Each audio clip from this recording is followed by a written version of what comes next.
¿Cuál es el valor de la vida humana? ¿De qué se vuelve capaz el hombre cuando cae en sus instintos más bajos? ¿Cómo sentirse seguro en un mundo donde el mayor regalo que nos dio Dios, llegó a un precio tan bajo? ¿Quién de nosotros no se sintió completamente desamparado por la noticia de un crimen por motivos tan triviales y, peor aún, quién de nosotros no se olvidó del asunto al poco tiempo? ¿Será que estamos viendo los antecedentes a los últimos días o nuestra memoria selectiva se esmera en la negación irracional de la verdadera naturaleza del hombre? Mejor, o peor, ¿aún es real el final de los días? Dios. La vida humana es la experiencia más inútil y sin sentido que existe. Pero dejemos estas cuestiones a los hombres de sabiduría, pues lo que aquí pretendo relatarnos es más que mi historia. Solía vivir en una de esas grandes ciudades mexicanas. Ahora todo es mucho más confuso en mi mente y ya no puedo recordar el nombre. Joven, honesto y trabajador, laboraba arduamente cada día para ayudar con el sustento de mi familia desde hacía algunos años, postergaba mis ilusiones de un posgrado antes la necesidad inmediata de tener que comer y pagar las facturas. Siempre me despertaba cuando tenía que estar dormido, con el amargo sabor del fracaso, que a muchos nos hace vivir en una contienda diaria entre la depresión y la rebelión. Cada día, cada maldito y santo día, me despertaba temprano para tomar el autobús en una parada cerca de mi casa. Ahí siempre estaba una mujer con un niño, vestido con un uniforme del colegio público de unos 10 años de edad. Un hombre con cara de preocupación, con una mochila a la espalda que siempre miraba por encima de su hombro o se alteraba con cualquier ruido alto que aparecía. Y un vendedor. Personas como yo, que se matan todos los días para intentar quitarse el gusto a mierda de la boca. Personas como alguna vez fui, vestido con un uniforme escolar, soñando en ser presidente o astronauta, sin saber que el destino solamente postula a algunos cuantos elegidos, relegando a la mayoría como siervos, u obreros dependiendo de la región y del país, de la pirámide social. Personas con miedo de todo, en estas malditas grandes ciudades en que la violencia es como un cáncer en estado de metástasis. Personas siempre dispuestas a vender y a venderse por las mínimas condiciones de supervivencia. Pero continuemos. Ese día en particular, me desperté muy tarde y salí de casa sin desayunar. El tiempo parece ser una maldición para los hombres modernos. Ya en la parada del autobús, me di cuenta que nunca había notado lo que ofertaba aquel vendedor. Por una curiosidad repentina, me aproximé a su carrito. Estaba cubierto con una lona. Pero como ya había notado mi aproximación, y tenía mi cara de bobo mirando al carrito como un niño, decidí preguntarle qué era aquello. Entonces el hombre retiró la cubierta y me mostró las guayabas más suculentas y grandes que había visto, de verdad, eran unas guayabas gigantes. Sonriendo me dijo, guayabas muchacho. ¿Y son o no las más hermosas que has visto? Vendo en el centro desde hace muchos años y no hay nada mejor por ahí, por eso los clientes me son fieles. En aquel momento la vista de las frutas se sumó al hambre que sentía por no haber desayunado e hizo que mi estómago gruñera con desesperación. Entonces se me presentó un dilema. Al tener solamente MXN 20 pesos, no podría tomar el autobús si compraba una de aquellas guayabas, y me encontré hablando conmigo mismo. Carajo amigo, ¿tomaré el autobús o me comeré la guayaba? Fue entonces que vino a mi boca nuevamente ese sabor a fracaso. Imagínate, tener hambre por un empleo de porquería que ni siquiera me permitía comprar un aperitivo. Un trabajo que debería darme lo suficiente para vivir y no apenas para sobrevivir. Una droga de ocupación que no me permite tener tiempo para nada más que dormir. ¿Realmente el tiempo está contra el hombre, o seremos nosotros, víctimas de nuestros propios delirios de grandeza y deseos de riqueza, quienes vivimos intentando exprimirlo un poco más? ¿Valió la pena tanto esfuerzo para una recompensa tan mediocre? Todo por un pequeño burgués que consume mis fuerzas con la fantasía de escalar la pirámide siempre pisoteando a personas como yo, sin importarle mis sueños. Hoy no, hoy saciaré mi deseo más inmediato y haré una hermosa caminata al trabajo llegando a la hora que a mí se me antoje llegar. Y estaba dispuesto a mandar al diablo a mi jefe y a su empleo en caso de que se enfadara conmigo. Pagué la guayaba y levanté bien alto la frente, como un trofeo de mi actitud. Finalmente había hecho algo pensando en mí mismo. Solo entonces noté a dos hombres observándome desde un callejón cercano. El sujeto de la mochila también los vio y se mantuvo observando la escena mientras los dos me llamaban. Acércate, acércate, acércate hermano. En ese momento mi corazón se disparó, sintiendo que algo andaba mal. Pensé en salir corriendo, pero ese es el problema de vivir en una comunidad violenta, si es que aún existen comunidades tranquilas.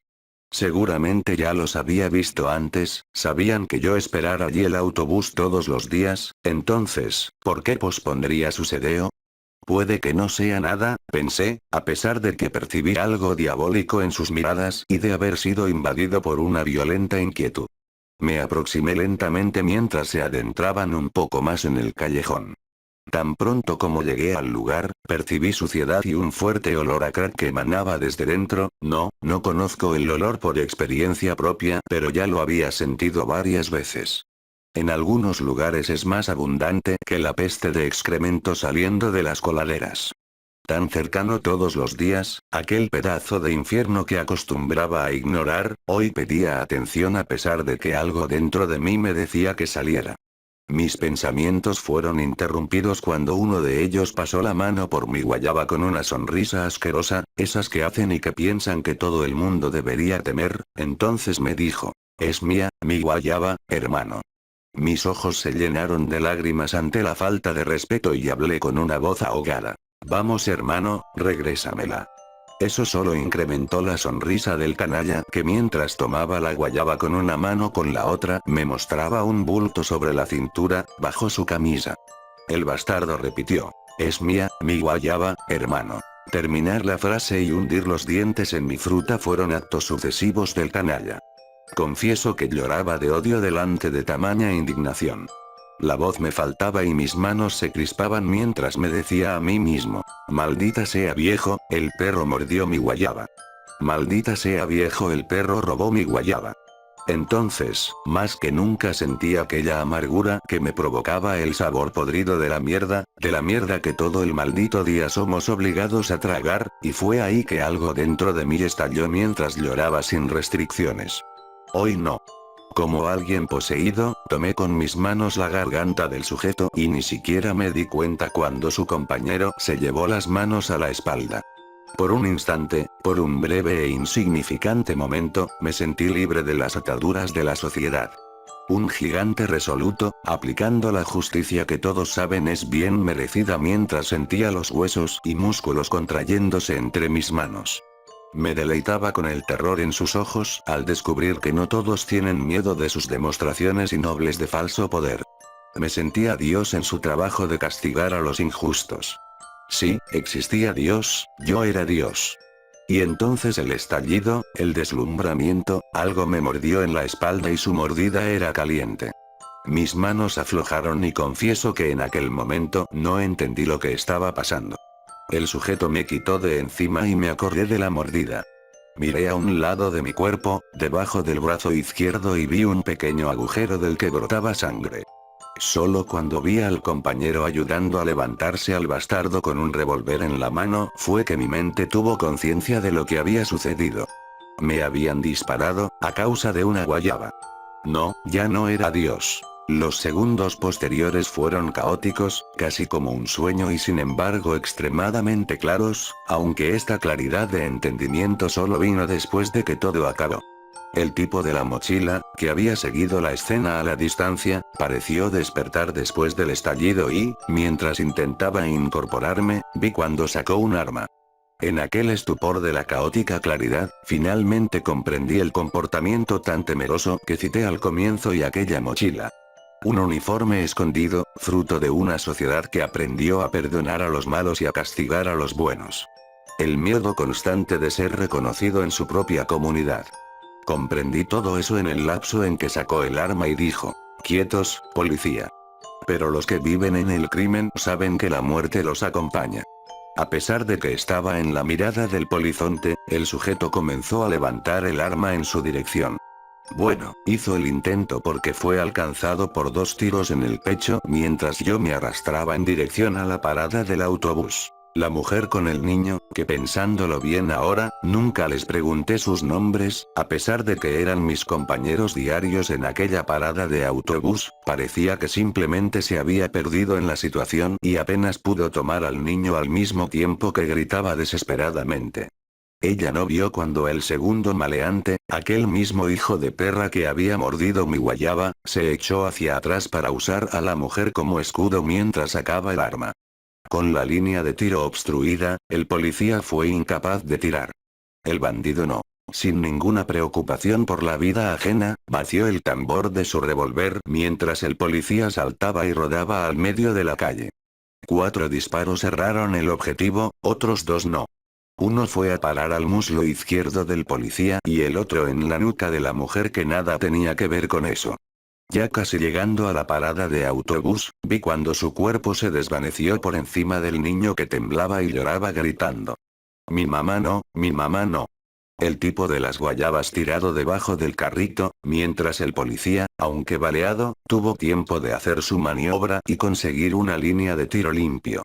Un único disparo, justo en la frente, y fin de la historia como se dice. Lo que no le dio tiempo en medio de la calle, fue de salir del camino del autobús que llegaba justamente en aquel segundo y en cuyo interior había un conductor que percibió la situación demasiado cerca y decidió pisar a fondo el acelerador para pasar de largo por el lugar. Parece que quienes viven combatiendo al crimen también viven encarando a la muerte. Al final pude apoyarme débilmente en el carrito de las guayabas mientras la vista se me nubló, metí la mano debajo de la lona en busca de lo que me pertenecía por derecho. Tomé una de aquellas frutas y me disponía a morderla cuando di mi último suspiro.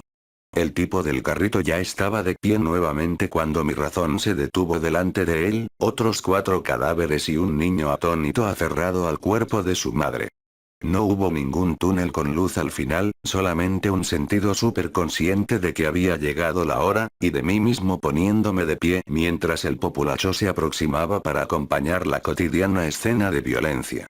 Nadie me vio y, contrario a lo que se ve en las películas, no tuve ninguna duda sobre mi situación. Lo extraño es que, además de los vivos, no vi a nadie más. Ni al policía, ni a la madre, ni a los delincuentes. Algunos días después, asistí a mi velorio y vi la desesperación de mi familia con mucha tristeza, pero conforme por saber que más tarde ellos se resignarían y seguirían adelante como lo hacen todos. El nido de ratas que había en el callejón, obviamente se volvió una locura al día siguiente, dejando un saldo de 3 muertos del lado de los drogadictos del lugar y 3 usuarios que estaban en el lugar en el momento de la venganza, lugar incorrecto en momento equivocado, supongo. Y el niño, bueno, desde hace algunos años lo he acompañado y vi cómo su comportamiento cambiaba mientras se quedaba con sus abuelos. Hoy escribe sobre la tristeza e inutilidad de la vida mientras llena su habitación con las fotografías de los tiradores de Columbine. El próximo sábado comprará su arma con un contacto que consiguió y enseguida enfrentará a los cretinos de su colegio para que aprendan lo raro que realmente puede llegar a ser un huérfano.